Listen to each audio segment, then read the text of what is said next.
Complication ہے. سوال یہ ہے کہ غروب آفتاب کا جو مرحلہ ہوتا ہے اور اس طرح کے جو جن میں آپ فرماتے ہیں کہ کہیں نہ کہیں قریب وقت ہو تو نہیں, اس سے قبل اور اس کے بعد کے جو نوافل کے بارے میں کہا جاتا ہے, اکثر سوال ہوتا ہے, اس سے ریلیٹڈ کیا حکم ہے قرآن و سنت کی روشنی میں؟ ارشاد فرمائیے. بسم اللہ الرحمن الرحیم. صلی اللہ علیہ وآلہ وصحبہ وبارک وسلم.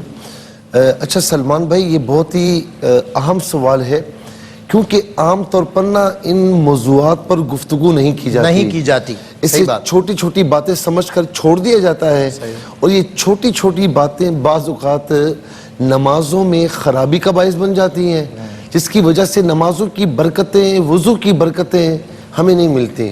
ٹھیک ہے نا. اب یہ جو سوال آپ نے کیا ہے نا, بیسیکلی 3 اوقات ایسے ہیں کہ جن میں کوئی بھی نماز سجدے والی نماز پڑھنا مکروہ ہے.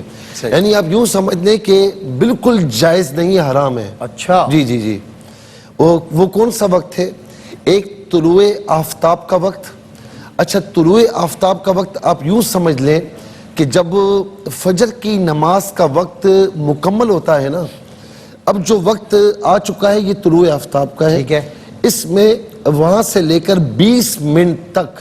اچھا دورانیہ 20 منٹ کا دورانیہ 20 منٹ ہے. صحیح ہے. اس میں کوئی بھی سجدے والی نماز آپ ادا نہیں کر سکتے. اچھا ٹھیک ہے. سجدہ تلاوت بھی ادا نہیں کر سکتے. صحیح. اچھا اسی طریقے سے ایک وقت ہے غروب آفتاب کا. یہ طلوع آفتاب کا ایک وقت ہے غروب آفتاب کا. غروب آفتاب مینز اب یوں سمجھ لیں کہ جب عصر کی نماز کے آخری 20 منٹ رہ جاتے ہیں نا, صحیح, وہ 20 منٹ غروب آفتاب تک, یہ پورا وقت غروب آفتاب کا ہے. اس میں بھی کوئی سجدے والی نماز نہیں پڑھ سکتے. اچھا جی, اس کا حکم بھی سیم ہی ہے. جی ہاں جی ہاں. علاوہ اس کے کہ اس دن کی عصر اگر باقی ہے. اچھا اس دن کی عصر نماز یہی ہے, اس دن کی عصر اگر باقی ہے تو وہ پڑھ سکتے ہیں, لیکن اس کی عادت بنانا منع ہے. نہیں, ایسا نہیں ہے کہ روز. بھائی بات تو یہاں تو یہ ہے نا کہ ایک مرتبہ اگر آپ نے فلیکسیبلٹی لے لی, آپشن لے لیا, رخصت لے لی, اس کے بعد عادت بنا لی. عادت نہیں بنانی. ان کیس ہو جائے تو وہ وہاں نماز پڑھ لے, لیکن اس کی عادت بنائے گا تو گناہگار ہوگا. تیسرا وقت ہے زوال کا. زوال کا وقت یوں سمجھ لیں کہ جب زور کا وقت شروع ہوتا ہے نا, اس سے پہلے 35 سے 40 منٹ یہ زوال کا وقت ہے. اس وقت سے لے کر جب زہر کا وقت شروع ہوتا ہے وہاں تک بھی کوئی سجدے والی نماز نہیں پڑھ سکتے. اچھا اس میں سجدہ تلاوت بھی نہیں کر سکتے. یہاں تک کہ اگر رات سے نماز جنازہ پڑھا ہوا ہے تو انتظار کر کے اس وقت نہیں کر سکتے. ہاں اسی وقت آ جائے تو پڑھا سکتے ہیں.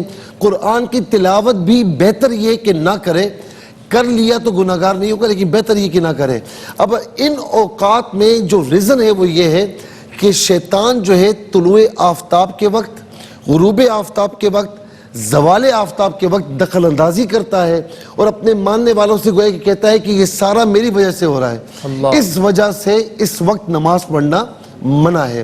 اور یہ بھی کہا جاتا ہے کہ اس کے یعنی طلوع آفتاب کے ساتھ اس کے سینگ طلوع ہوتے ہیں, یہ بھی کہا جاتا ہے, لیکن بہرحال اس کی دخل اندازی ہوتی ہے. اب کچھ اوقات ایسے ہیں کہ جن میں حرام تو نہیں ہے سجدے والی نماز, لیکن مکروہ ضرور ہے. نفل نماز مکروہ ہے. مثال کے طور پر آپ یوں سمجھ لیں کہ یہ جو مغرب سے پہلے کا وقت ہے نا, یعنی عصر کی نماز کے بعد سے لے کر غروب آفتاب تک, یہاں بھی نوافل ادا کرنا مکروہ ہے. اچھا جی جی, نوافل ادا کرنا مکروہ ہے. قضا ادا کر سکتا ہے یا نہیں, تو قضا بہتر یہ ہے کہ مسجد میں ادا نہ کرے. بھئی مسجد میں ادا کرے گا تو سب کے سامنے ہوگا نا کہ نفل تو پڑھ نہیں سکتا, تو یہ ہو نہ ہو یہ قضائی ہوگی. تو قضا اپنے گھر میں ادا کر سکتا ہے, مسجد میں ادا نہ کرے. اچھا اسی طریقے سے اس وقت میں نماز جنازہ پڑھنے میں کوئی حرج نہیں ہے, لیکن نفل نماز جو ہے وہ مکروہ ہے. اسی طریقے سے اب اذان مغرب ہو چکی ہے. اذان مغرب کے بعد سے لے کر مغرب کی نماز جو پڑھتے ہیں یہاں تک بھی ہمارے احناف نے یہ لکھا ہے کہ نفل نماز جو ہے وہ مکروہ ہے. ہاں ابن حمام رحمۃ اللہ تعالی علیہ نے, علامہ ابن حمام نے یہاں پر 2 رکعت کی تخفیف ضرور کی ہے, لیکن باقیوں کے نزدیک اس میں نوافل پڑھنا مکروہ ہے. خدا نخواستہ پڑھے تو کوئی گناہ نہیں ہے، لیکن مکروہ ہے تو نہیں کرنا چاہیے. تو یہ اوقات ایسے ہیں کہ ان میں نفل نماز مکروہ ہے. بالکل ٹھیک ہوں صاحب. اچھا